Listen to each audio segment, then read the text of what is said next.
The Memory Thief. The cafe on the corner of Lincoln Street was nearly empty. Rain had just stopped, leaving faint streaks on the windows, and the air smelled of coffee and wet asphalt. By the window sat a couple, a woman in her 30s and an older man in a gray coat with raindrops on the shoulders. She held his hand, and he looked at her like she was a stranger. "Don't like the coffee?" she asked gently, trying to return to the conversation. The man looked away. His eyes trembled like water in the wind. "I'm sorry," he said slowly. "Who are you?" She didn't answer right away, just smiled, thinking it was a joke. Then she leaned closer and pointed to the wedding ring on his finger. "David, it's me. We got married 5 years ago. We have a dog named Ruby. Every morning we come here for coffee because you say it tastes better than at home." He frowned. His fingers pulled away from hers. "I don't know you. I'm sorry." She froze, as if struck. Then, quickly rummaging through her purse, she pulled out her phone and showed him a photo. He was smiling, her arm on his shoulder, in this very cafe, the same windows behind them. He looked at the photo but didn't recognize himself. "Photoshopped?" he whispered. "What do you want from me?" When he stood, the bench creaked. A white envelope fell from his lap. She picked it up. It was a wedding invitation. Their names, their date, their signatures. The woman clutched the paper and looked out the window. The reflection in the glass was distorted, as if the rain hadn't stopped, but now was falling from inside. Detective Sarah Mitchell was no stranger to oddities. The town of Elm Creek didn't have much in the way of crime, usually domestic disputes, stolen bikes, or bar fights on weekends. But in recent weeks, she felt something she couldn't name, like a draft in a windowless room. The first was Becky Holland, a school teacher with a soft voice and her signature apple-shaped earrings. She called herself quiet, almost whispering. "I know how it sounds," she said, hands trembling around a mug of tea, "but I look at her, and it's like looking at a character from a book I once read. I know I should remember her name. I chose it, but now it's blank. I can describe her doll, the way she walks, but the name? Like someone erased it. God, Sarah, I'm not crazy, am I?" Next came Todd, a local mechanic, always in his rodeo jacket. He'd forgotten he was married. 10 years of marriage wiped clean, leaving only a vague sense of loneliness. "Mary says we went to Yellowstone together," he mumbled, wiping his hands on a rag. "And I believe her, but my head, it's empty, like I'm looking through someone else's photo album, familiar, but not mine." His wife Mary, eyes raw from crying, stood beside him clutching photo albums, cards, reciting dates. Todd just shook his head, quieter each time, more hollow. Sarah started building a case file, a web on her office wall with no motives, no shared patterns, only the same sense of loss. Not faces, not dates, but deeply personal moments, as if someone was choosing what to cut out. Psychiatrists offered theories. One said mass hysteria. Another suggested a rare dissociative condition. But Sarah knew something was wrong. A silent panic hovered over the town. People were becoming vacant, polite but distant, like only the shells remained. Digging through old police logs, she found a note from 30 years ago. "Local farmer claims they stole the name of my wife in my sleep, diagnosed with acute delirium." The article was short. The man died a year later, stroke officially. Sarah began interviewing those affected. They all described the moments before forgetting as eerily quiet. One said, "It was like silence pressing on my ears." Another said, "Like someone standing behind you and you don't dare turn around." That night, finishing her notes, Sarah put down her pen and realized she couldn't remember who gave her the pin she always wore on her lapel. A small thing, but she felt a chill, as if it wasn't the memory that had vanished, but the foundation beneath it. House number 14 on Willow Street looked like something from a catalog. A neat lawn, swings on the porch, a bike leaning against the wall. But on the steps sat a woman wrapped in a blanket, eyes hollow. Sarah knew beautiful facades often hid invisible cracks. "Mrs. Jensen?" she asked softly. The woman looked up, no fear in her eyes, only deep, bottomless confusion. She whispered, "that child, he calls me Mom." Sarah looked inside. At the window stood a boy of about 5, red-eyed, clutching a teddy bear. "You don't know him?" Sarah asked carefully. "I remember being pregnant. I remember the birth. But then," her voice faltered, "it's like it all disappeared, like a film I watched, not a life I lived. I know I'm supposed to love him, but I feel nothing. It's horrible. Am I a monster?" She looked away and, almost without realizing it, began to hum, rocking slightly, singing a lullaby. Her voice trembled, but the melody was steady. Sarah leaned in. "What are you singing?" she asked. "I don't know," the woman replied. "I don't know this song, but he always falls asleep to it." Sarah gripped her notebook. This was the 3rd case in a week involving a lost bond between loved ones. Something was wrong, as if someone wasn't just stealing facts, but severing the threads between heart and memory. Later, at her desk, Sarah flipped through an old photo. She and her mother by the river, 12 years ago.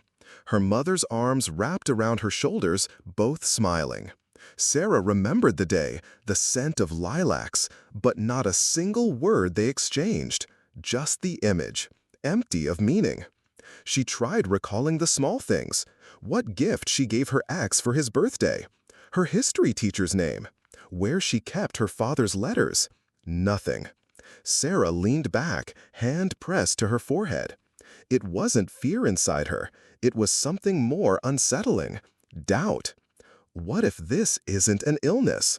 What if it's not me breaking down, but the world shifting around me?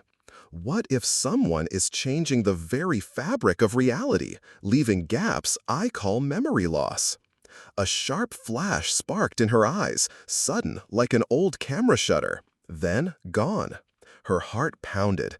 She walked to the mirror. Everything looked normal, except the corner of her reflection seemed warped, like the glass had bowed inward. She opened her notebook and wrote, "The process may have begun in me." In the basement of the old town hall, beneath creaking heat pipes, the town's archives sat, dusty, forgotten, nearly untouched. Sarah descended early, when the air still clung cold and dense like a woolen coat. She knew memories disappear fast, paper slower. On the floor, boxes of transcripts, photo albums, school records. Sarah moved quickly, almost mechanically, weddings, festivals, clippings from the Elm Creek Gazette.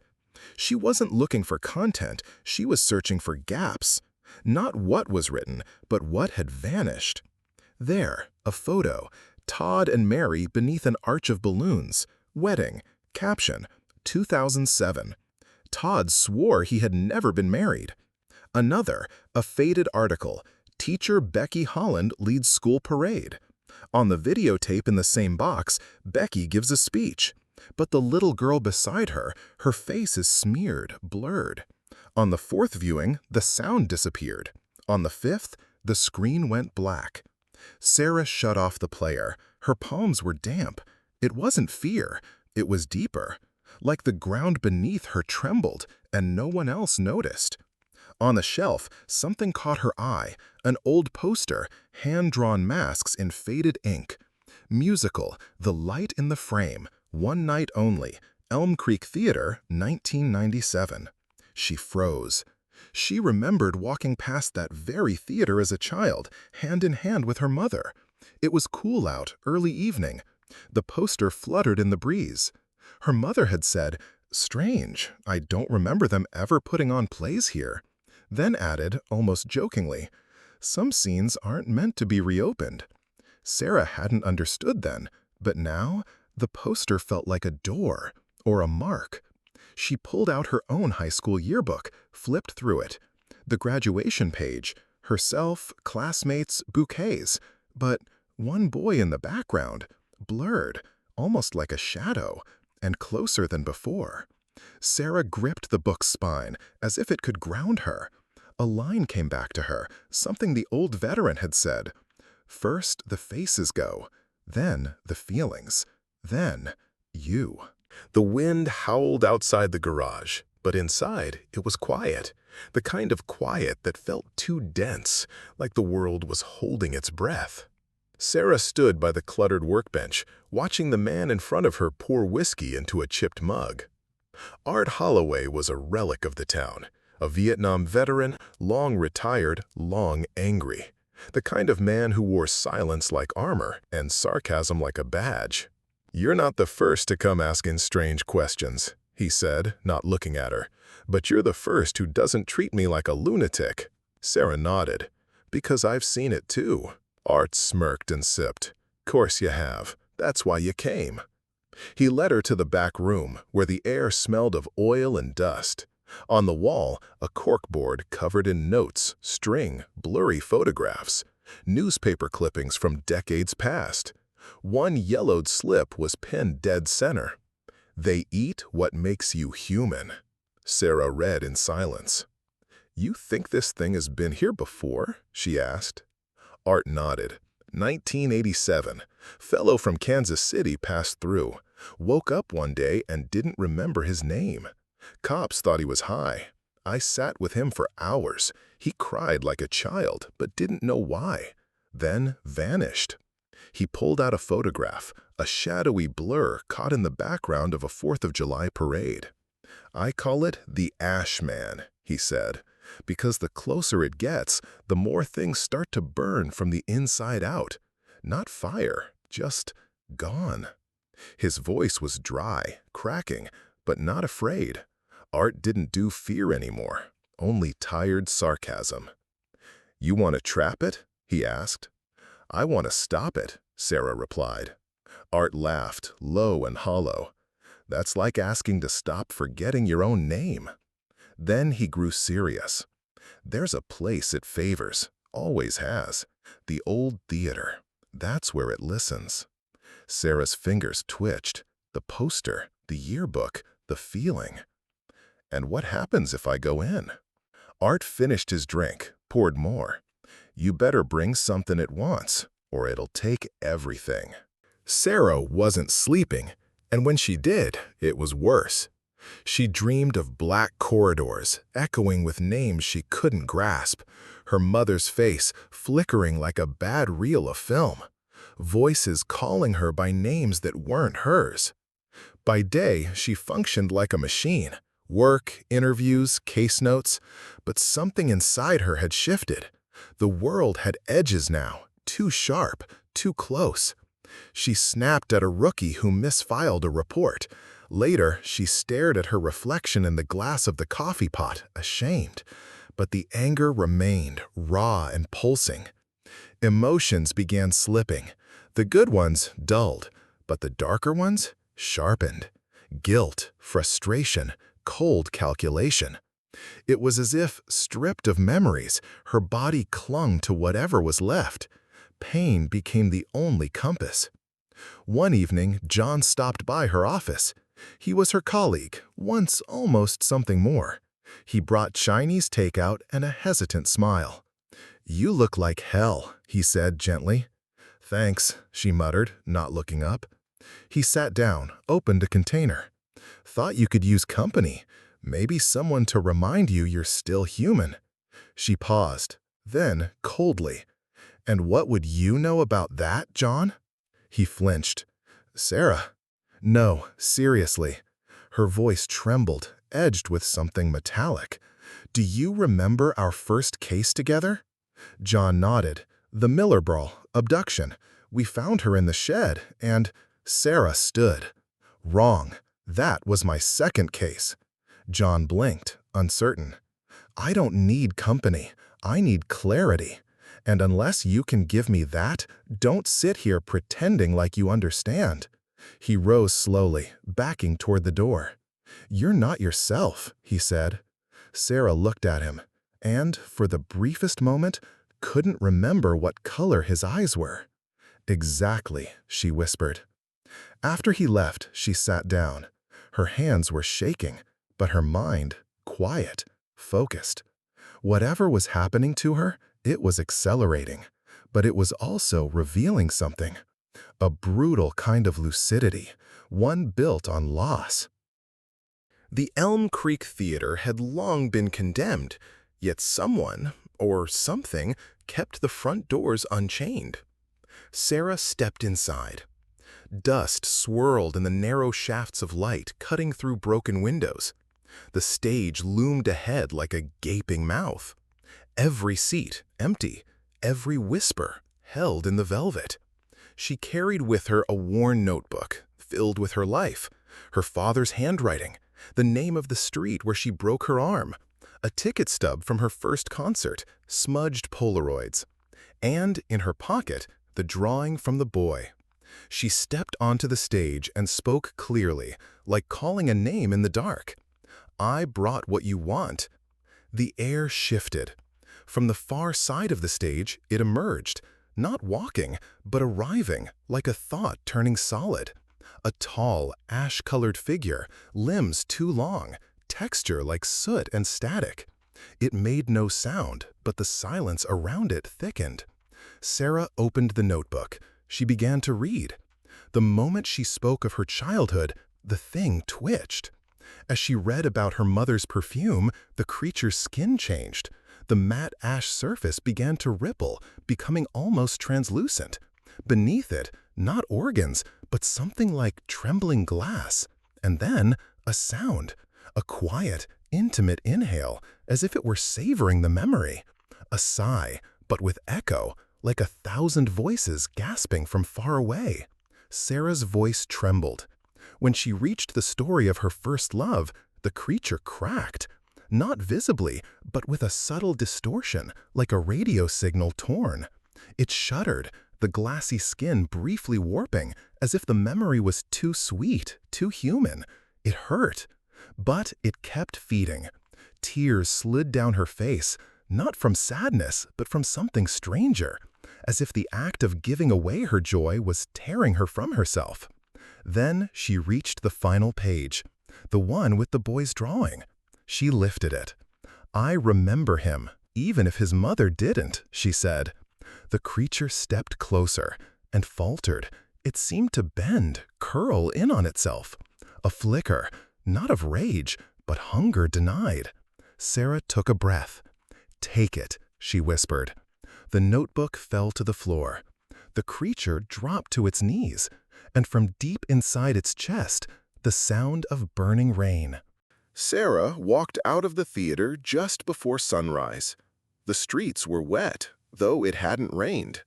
The light was gray-blue, the kind that never fully reveals or fully hides. She walked slowly, like someone relearning movement. Her body felt intact, her mind quiet. But inside, something was missing. She passed by shop windows and did not glance at the displays. A neighbor waved. She raised her hand in return, but couldn't recall his name, or if she'd ever known it. Yet she didn't feel lost. She felt sharpened. The memories were gone, that much she knew. All the joy, the warmth, the subtle threads that held her humanity offered to the creature like bread to flame. But what remained was not emptiness. It was pain, concentrated, refined. She thought faster now, moved with precision. Her decisions were instant, her words clipped. There was no room for indecision, no hesitation in judgment. In the absence of love, duty became sovereign. But she felt it. This wasn't strength. It was absence, a hollow where softness once lived. She stopped by the mirror in a closed barber shop, looked at herself. Same face, same scars. But the woman staring back felt alien. Not forgotten, changed. She lifted her hand, touched the glass. Her reflection didn't feel like a twin. It felt like a photograph of someone she had met, but no longer knew. That night, in bed, she stared at the ceiling, and for the first time since the theater, she whispered aloud, "I don't miss what I gave, but I miss missing." Then silence, except for the faintest sound from the notebook she had taken back, now empty, but still warm to the touch. Like something had sighed inside it, and still wasn't done. The town returned to itself slowly, like someone waking from anesthesia. Names came back, faces. The invisible gaps between relationships began to close, though not without friction. Some people wept with joy. Others, not so much. At the diner, a boy about 10 stirred his cocoa, watching Sarah quietly. "You're the one who made it better, huh?" he said. She nodded slightly. "Not just me." He frowned. "My dad said he felt better when he didn't remember the accident, said it was peaceful. Now it's all back, and it hurts." Sarah didn't respond right away. "Sometimes," she finally said, "the truth is heavier than forgetting." The boy nodded, as if that made sense, even though it probably didn't. Outside, the wind rustled dry leaves. November had settled in, brittle and gray. Sarah walked home, coat buttoned, boots silent on the pavement. Her apartment was neat, untouched, except for the notebook on the table. She opened it. Blank pages, no words. But when she leaned in, a trace of scent lingered. Lilac. Faint, almost imagined. Her breath caught. "Is this something I remember?" she whispered. "Or just something I want to believe I remember?" The notebook remained silent. She closed it, gently. In the mirror across the room, her reflection stood still. The same woman, with sharper edges. But her eyes held a different kind of light now. Not warmth, not peace, but clarity. And in that clarity, a ghost of what once was. She lit a match, not to burn the notebook, but to boil water for tea. The match flared, and for an instant the room filled with the scent of smoke and something floral beneath it. She closed her eyes. It stayed with her, that scent. Like memory, or maybe just its echo.